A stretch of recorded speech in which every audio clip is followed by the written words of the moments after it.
अधिकांशतः दोस्तों हमने सुना है कि वायुयान से की गई यात्राएं सुरक्षित होती है। इसके बावजूद भी कई सारे ऐसे कारण होते हैं जब हमें हाल ही में हुई अहमदाबाद प्लेन क्रैश की घटनाओं जैसी घटनाओं या ऐसे भीषण हादसों का सामना करना पड़ सकता है, जिसके कई कारण हो सकते हैं, जिसमें तकनीकी खराबी हो सकती है, मानवीय भूल हो सकती है, आतंकवाद या मौसम संबंधी घटनाओं के कारण भी ऐसे हादसे हो जाते हैं। यू एकेडमी परिवार दोस्तों, इस हाल ही में हुई घटना के लिए भगवान से या ईश्वर से हम हमेशा कामना करते हैं, ईश्वर से प्रार्थना करते हैं कि इन तमाम दिवंगत आत्माओं को शांति प्रदान करे। चलिए दोस्तों, मैं आपको बताता हूं कि ऐसी दुनिया में हताहत हुई या जो मौतें हुई उनकी संख्या के आधार पर ऐसी घटनाओं का आपको विवरण देता हूं, जिसमें सबसे पहले टेनेरिफ एयरपोर्ट हादसा हुआ दोस्तों वर्ष 1977 में स्पेन में, जो कि बोइंग विमान में हुआ। 583 लोगों ने इसमें अपनी जानें गंवाई। उसके बाद दोस्तों मैं बात करूं तो जापान एयरलाइंस जो फ्लाइट 123 थी, जिस दुर्घटना का दोस्तों जो समय था वह था वर्ष 1985। इसमें 520 लोगों ने अपनी जानें गंवाई दोस्तों। फिर आता है दोस्तों जो Charkhi Dadri mid air collision जो हुआ भारत के हरियाणा में, इसमें भी 349 लोगों ने अपनी जानें गंवाई। अगली बात करें दोस्तों हम लोगों तो एरमेनविले एयर क्रैश हुआ, जो कि वर्ष 1974 में हुआ, एवं इस टर्किश एयरलाइंस की क्रैश होने से लगभग 346 लोगों ने अपनी जानें गंवाई। सऊदी अरेबिया एयरलाइंस फ्लाइट 163 दोस्तों वर्ष 1980 में यह हादसा हुआ और इसी हादसे में लगभग 301 लोगों ने अपनी जानें गंवाई। वहीं मलेशिया जो एयरलाइंस फ्लाइट जो कि MH373, इसमें भी दोस्तों 239 लोग इस तरह से लापता हुए एवं अपनी जानें गंवा चुके हैं।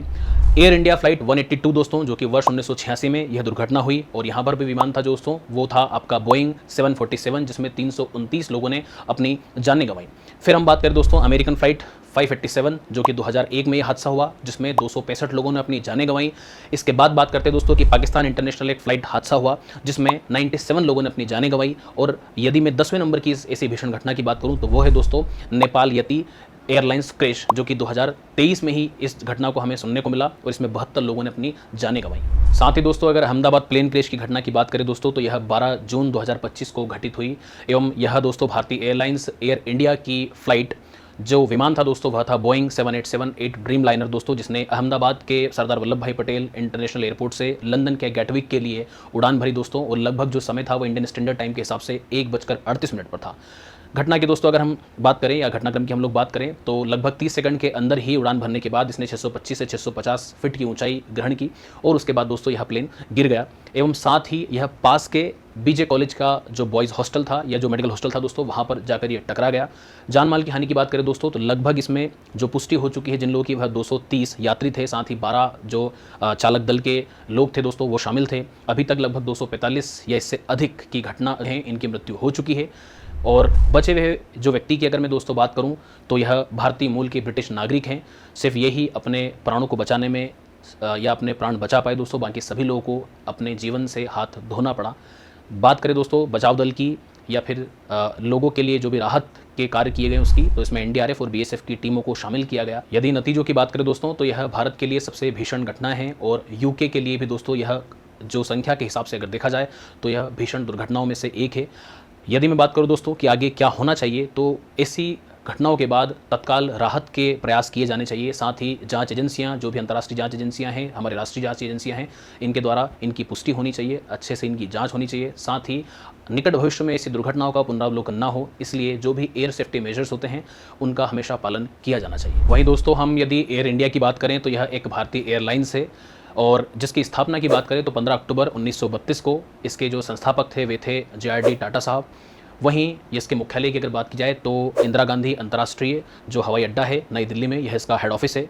और बाकी हब्स वगैरह की बात की जाए दोस्तों तो वह दिल्ली और मुंबई एयरपोर्ट पर इसके हब बने हुए हैं। यदि हिस्ट्री की बात की जाए दोस्तों इसके इतिहास की एयर इंडिया की, तो 1932 में JRD टाटा साहब ने टाटा एयरलाइंस के नाम से इसको शुरू किया था और इसने पहली उड़ान जो थी वह कराची से मुंबई के लिए भरी। वहीं 1946 में कंपनी का नाम जो था वह एयर इंडिया पड़ा।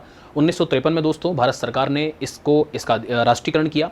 वहीं 2007 में दोस्तों इंडियन एयरलाइंस का एयर इंडिया में विलय हो गया था। 2022 में दोस्तों इसको टाटा समूह से एयर इंडिया का अधिग्रहण कर लिया गया और इसका नाम जो था या टाटा सन्स द्वारा इसे खरीदी गई थी, यूँ कह सकते हैं आप। स्वामित्व की बात की जाए यदि एयर इंडिया की, तो इसके जो वर्तमान मालिक हैं या फिर जो इसके ऑनर हैं वह टाटा ग्रुप है, जो कि टेलेस प्राइवेट लिमिटेड है। और सरकार से अगर खरीद की बात किया दोस्तों तो 2022 में 18,000 करोड़ में इसका अधिग्रहण हो गया। इसी के बाद यह पुनः एक निजी एयरलाइंस कंपनी बन गई। आलोचनाएं और इसकी यदि मैं पहले बात करूं प्रमुख सेवाओं की अगर बात की जाए तो यह हमेशा घरेलू उड़ान प्रदान करती है, अंतर्राष्ट्रीय उड़ानें प्रदान करती है और साथ में राष्ट्रपति और प्रधानमंत्री के लिए VVIP सेवाएं भी प्रदान करती है।